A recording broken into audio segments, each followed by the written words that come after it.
Bonjour à tous. Depuis le 28 novembre, les règles de ce deuxième confinement sont allégées en vue d'un déconfinement progressif à compter du 15 décembre, si la situation sanitaire le permet, a fait savoir le gouvernement.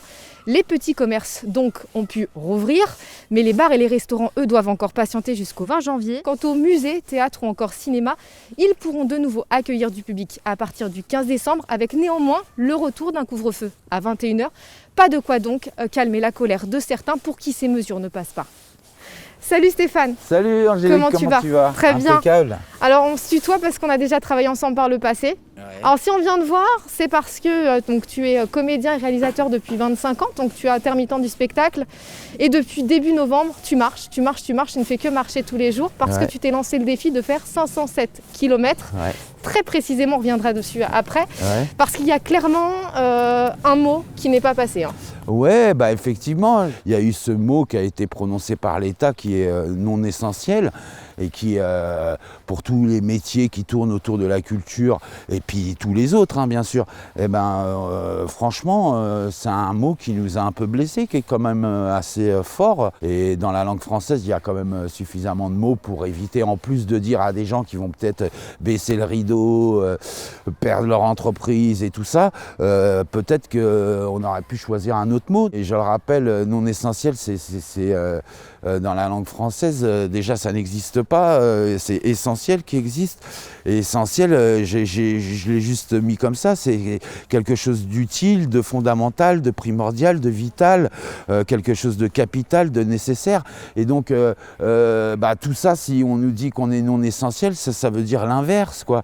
Et vraiment, on l'a senti comme quelque chose de pas gentil, quoi. C'est maladroit, clairement. Ah, c'est franchement maladroit quand tu sais qu'il y a des gens qui travaillent pour le gouvernement, qui sont dans la communication. Ce mot non essentiel est hyper fort, quoi. Il aurait fallu un autre mot ?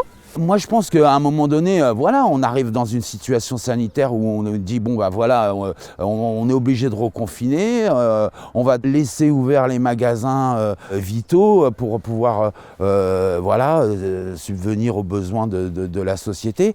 Et puis pour certains secteurs, on va être obligé de refermer. Voilà, basta. Comment on peut se permettre de dire qu'une librairie, c'est non essentiel? Comment on peut se permettre qu'un théâtre, c'est non essentiel? La culture, c'est important. Tout ce qui est divertissement, c'est important, les gens ils en ont besoin. Comment tu as vécu ce deuxième confinement? Le premier confinement, tout le monde était dedans, quoi. Voilà, on a quand même été les premiers avec la restauration à arrêter. On se dit, solidaire, on va reprendre tous en même temps.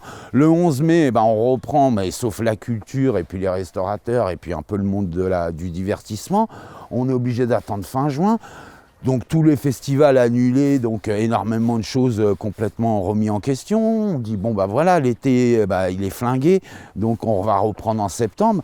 Arrivé en septembre, on essaye il y a des théâtres qui sortent leur programme, la saison a démarré, on imprime des choses. C'est vrai que pour expliquer, au mois de septembre, c'est le lancement des saisons culturelles, clairement. Oui, c'est ça, c'est-à-dire qu'on pense à la saison d'après, surtout en plus on se dit toute cette mauvaise passe, elle est derrière nous. Et là-dessus, 15 jours après, couvre-feu. Donc, je sais pas, à Paris, il y a des gens qui sortent du travail à 17h, ils ont le temps d'aller au théâtre à 18h et puis après rentrer à la maison pour 21h. Mais en banlieue, si j'y vais pour 6h, je serai jamais à la maison à 9h. Donc, on a essayé en plus, tous les théâtres, les salles de spectacle, de décaler. Le public solidaire venait. Et puis 15 jours après, boum, on nous colle un deuxième couvre-feu. C'est le coup de massue. Mais c'est un coup de massue total.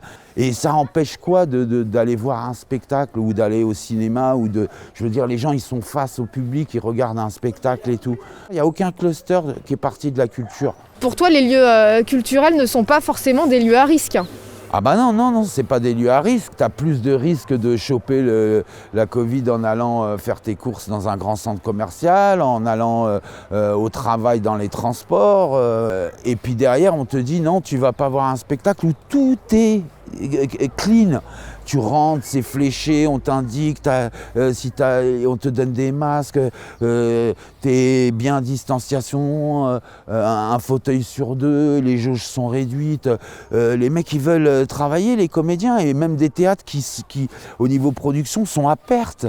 Ils veulent juste jouer, quoi, faire leur métier et divertir. Et c'est ça aujourd'hui, les gens, ils ont besoin d'avoir un peu ce divertissement. Là, la culture, elle est en danger, elle est vraiment en danger, quoi.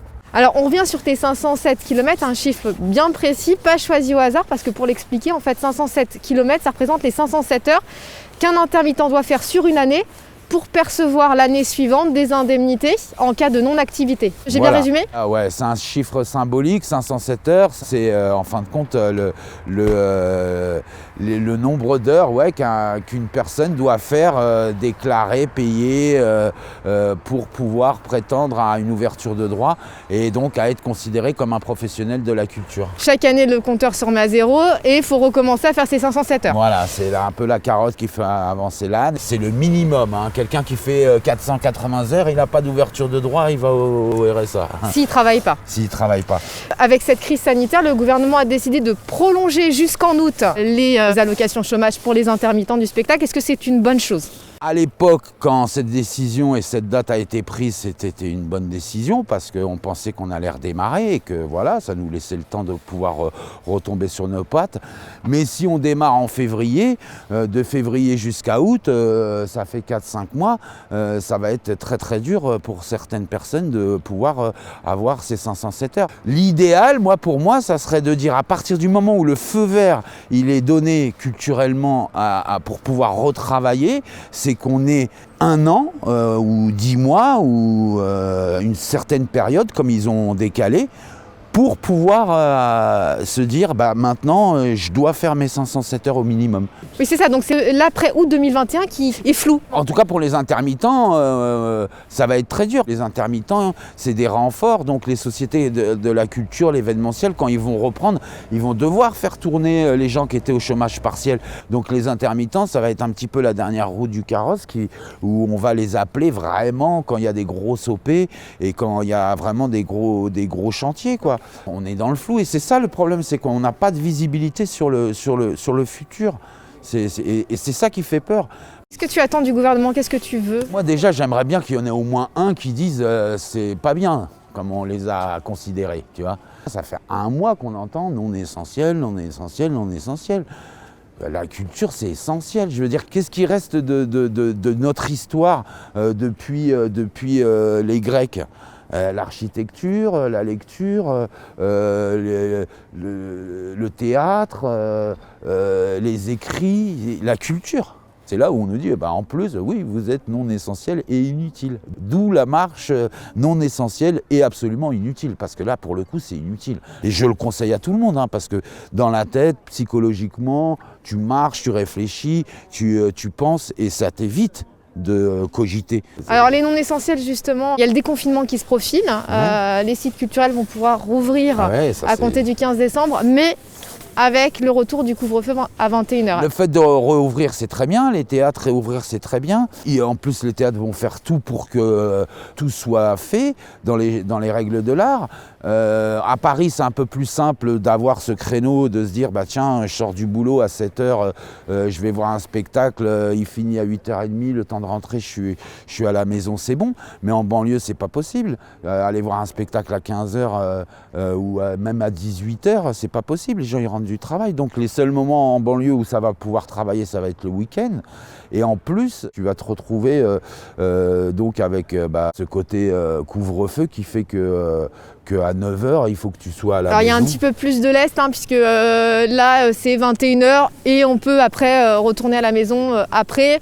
Donc il y a un petit peu plus de lest par rapport au premier couvre-feu. Ça nous laisse un petit créneau supplémentaire et c'est très bien. Mais après, c'est les salles de spectacle, c'est les théâtres, c'est tout ce qui est cinéma et tout. Donc c'est quand même aussi des équipements qui sont équipés.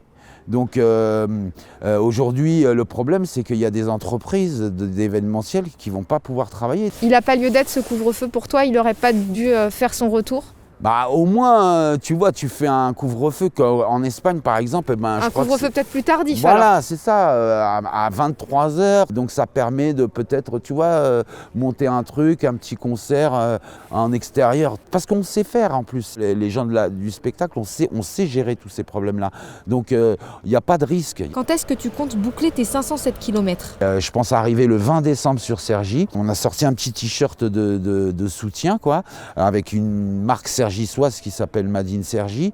Et donc on va le mettre en vente à 20 €. Et donc sur les 20 €, il y aura 8 € qui vont être consacrés à l'organisation d'un petit concert en extérieur, tout en gardant les sécurités et puis en faisant les choses bien, parce qu'on sait faire. Et faire une belle fête, de se dire allez, c'est reparti et on est tous de retour sur la route de la culture et vive la culture. Ça sera le mot de la fin. Merci Stéphane. Eh ben, merci à vous. Bonne marche. Merci de me soutenir aussi via Grand Paris.